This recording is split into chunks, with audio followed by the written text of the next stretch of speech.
Donald Trump, Defiance. What drives it? The suspected shooter lay on the roof of the warehouse, dressed in camouflage shorts and a grey t-shirt. His long brown hair draped over his face, which was streaked with blood.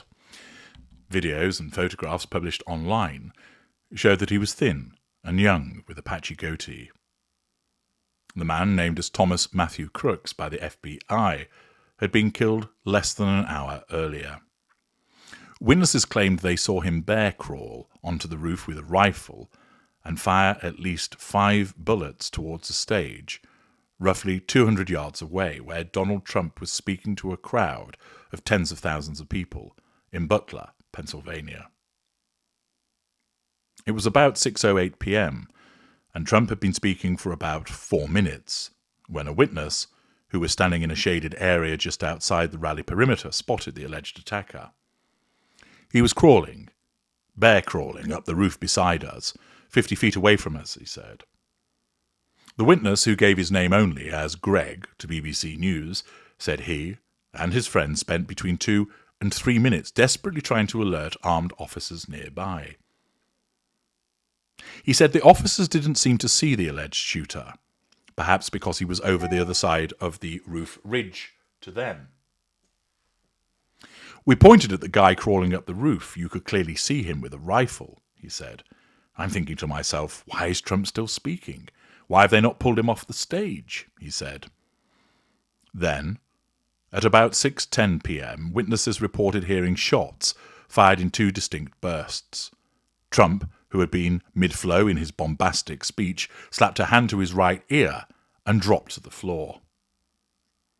A law enforcement source told the New York Times that they had recovered an AR-15 semi-automatic style rifle at the scene of the shooting from a deceased white male they believed was a gunman at the scene.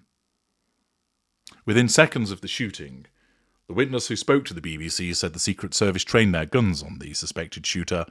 The Secret Service blew his head off, the man said. He was dead. And that was it. It was over. Reportage of the assassination attempt against Donald Trump that took place on Saturday. There is now a defining and iconic image of Donald Trump, fist clenched, blood streaming down the side of his face from his wounded ear, declaring "fight, fight, fight," surrounded by a group of protective agents. This image, with the US flag behind him, is certainly something that is iconic, and the event itself may well prove to be a defining moment with regard to his march to the White House. What we witnessed was a defiant response from Donald Trump. But what drives this defiance? There was no cowardice on display, no immediately running away, no allowing himself to be escorted away by those agents, but rather he stood there. He basically hauled himself back up, having been on the ground previously, smothered by them, to ensure that he was seen and for him to deliver a message to those around him. Why did he express such defiance? Well, as ever, the key to understanding an individual such as Donald Trump and many people like him is to analyze his behavior through the prism of his narcissism. He, like many political individuals, are narcissists because the political sphere proves very attractive to narcissists, since it allows them to gain access to power, which allows the assertion of control over many millions of people, drawing vast amounts of fuel. It allows access to many people to acquire character traits and, of course, residual benefits of money, networking, access to information, facade management, and so on. As I have made it clear on a number of occasions, politics draws many narcissists to it, and many world leaders, both current and in the past, are or were narcissists. This includes Donald Trump.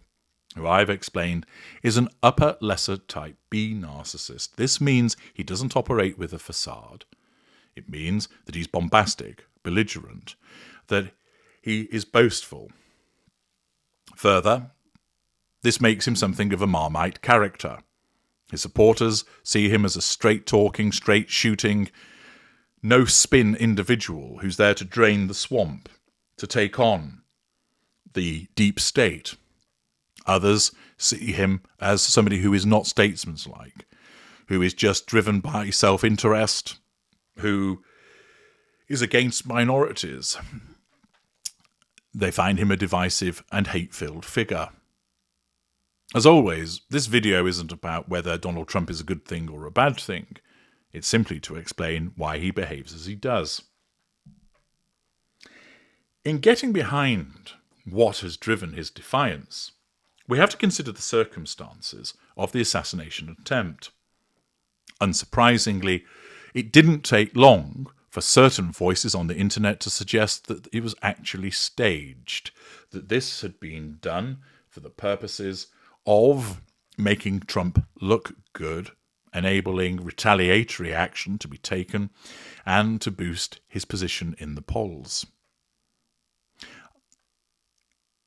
Whether it is staged or not, and you can form your own view as to whether that is the case, we must at least be a consideration for the purposes of looking at the various reasons as to why he was defiant. If, and this is a big if it were staged, and Donald Trump knew about that, he knew that his life wasn't actually in danger, and therefore his defiance would be based upon wanting to present a particular image to those around him, driven by his narcissism. He had nothing to fear because he knew that at worst he would be injured, and that if it were staged, he knew that this was there for the furtherance of his own interest, and subconsciously this was done to enable further control to be asserted over the populace in the United States and wider afield, with potentially obtaining support and sympathy around the world. People condemning the actions of the gunman, Prime Minister Keir Starmer, for instance, doing so, comments coming from Joe Biden, eventually from Barack Obama, etc., that it will enable the receipt of fuel by way of people's reactions to this. There will be a residual benefit with regard to a bounce in the polls. Thus, the defiance would have been staged on the basis that he knew what was going on, but it would still be driven by the self-serving nature of his narcissism. My own view, I do not regard it as having been staged, but as always, in approaching matters in a balanced fashion, one has to take into account that it is a possibility, not a likely one, but it is a possibility that a narcissist would take such a step in order to pursue the prime aims. Having considered that, and, in my view, dismissed it, this means that this was a genuine assassination attempt by a lone individual on Donald Trump. Eventually, the motivations of that individual will be arrived at. They may be accurate, they may not. But that is not something that we need concern ourselves with at this juncture. The fact is, someone attempted to take Donald Trump's life, and his response to that was defiance. Why?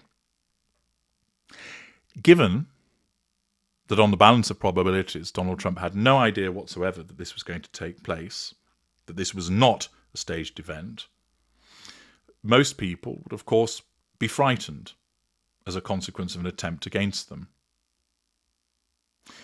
For Donald Trump, he is somebody that could experience fear, but given his nature as an upper lesser type B narcissist, the fact is that this attempt to cause him harm, this attempt to assassinate him, was a clear threat to control. And his particular brand of narcissism then had to nullify that threat to control. For some narcissists, that might be to burst into tears, to seek sympathy. For some narcissists, the response might be fear, to run away from the threat, thus asserting control by withdrawal. But that's not Donald Trump's way. He's not somebody that runs away.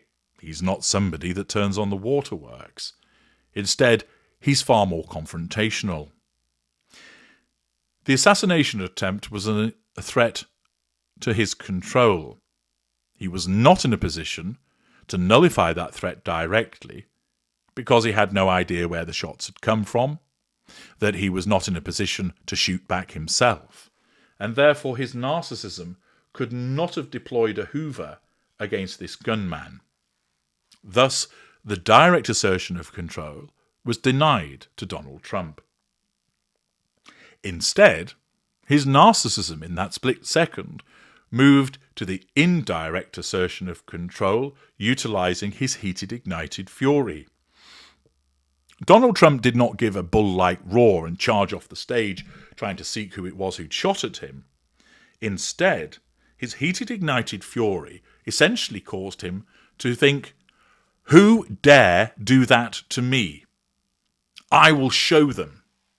And thus, his narcissism chose defiance, which is a narcissistic trait, and amped it up so that Trump scrambled to his feet, still being clutched by various Secret Service agents, and raised his fist. It also caused him to utter fight, fight, fight. In essence, his narcissism took hold of his defiance as a trait, boosted it to cause him to indirectly assert control over his attacker, to demonstrate, "You don't frighten me," to harness those around him by saying, "Fight, fight, fight," so that those supporters were emboldened by him. They were encouraged by him. By not lying on the floor, by not being spirited away, Trump didn't want to exhibit weakness. His narcissism didn't want to do that. Instead, it wanted to demonstrate that he is a leader, that he is not to be beaten, that you can take a shot at him and he gets back to his feet. This imbues in him bravery, but the principal driver of his behavior is defiance. His opponents, whether they're using lawfare against him, political chicanery against him, smearing him, or shooting at him, all of those things are threats to control. And the nature of Donald Trump's narcissism isn't to skulk away, isn't to burst into tears, but is to tackle it head on, almost bull-like, that he charges towards the problem. Here, he couldn't directly influence the shooter, that he was nullified by the Secret Service. But instead, what he needed to do was demonstrate that he would not be beaten. And this meant that his defiance came to the fore, causing him to get to his feet, clench his fist, and issue the exhortation of fight. It resulted, of course, in that iconic image being captured also, which will prove particularly beneficial to him, that he will be able to triangulate people with it. Thus, defiance drove his response, and it was his narcissism that got hold of that defiance to cause him to be brave, to show that he would not be beaten, to demonstrate that those that attack him will never do him down, that will never see him off. And that is part of his appeal to many voters, that he will not be dissuaded, that he will not be cowed or held back, that he remains forthright and defiant. And, once again, by understanding the nature of his narcissism, that enables you to understand why he responded as he did. I'm H.G. Tudor. Thank you for listening.